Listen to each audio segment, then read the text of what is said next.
यहां हमसे कहा जा रहा है कि ये इस इक्वेशन को पॉइंट स्लोप फॉर्म से स्लोप इंटरसेप्ट फॉर्म में तब्दील करना है हमें।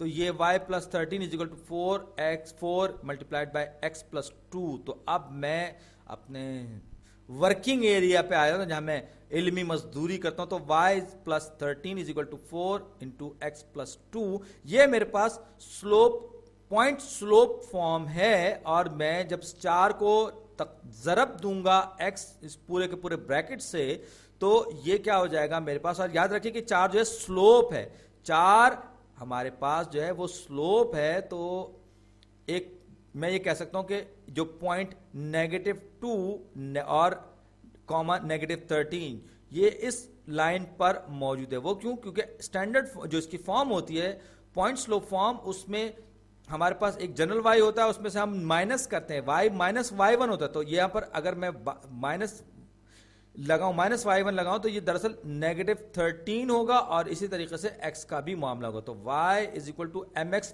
प्लस b मेरे पास फॉर्म है स्लोप इंटरसेप्ट फॉर्म। मुझे इसको दूसरी यानी कि स्लोप इंटरसेप्ट फॉर्म में लेके आना है। अभी ये पॉइंट स्लोप फॉर्म में है और मुझे लाना है स्लोप इंटरसेप्ट फॉर्म में। तो मैं 4 को x से भी जरब दूंगा और 2 से भी जरब दूंगा, क्योंकि ब्रैकेट के बाहर है, सबसे जरब खा रहा होगा। तो 4x प्लस 4 दूनी 8, 4x प्लस 8, 4x जमा 8, और लेफ्ट हैंड साइड पे y प्लस 13 ही रहेगा। अभी मैं मजीद आगे बढ़ूंगा, मुझे लेफ्ट हैंड साइड पे सिर्फ y चाहिए और राइट हैंड साइड पे मेरे पास ये mx प्लस b की तरह का एक्सप्रेशन आ जाना चाहिए। तो दोनों साइड से मैं जब 13 को माइनस करूंगा, निकालूंगा, या -13 को ऐड करूंगा, तो ये हो जाएगा, ये 13 कैंसिल आउट, 13 से कैंसिल आउट हो जाएगा। 4x मेरे पास आ गया और 8 में से 13 बड़ा है, तो ये हो जाएगा -5। तो 4x minus 5, y equal to 4x minus 5।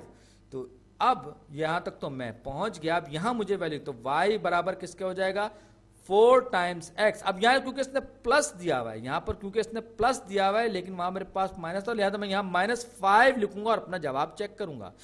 बिल्कुल सही जवाब।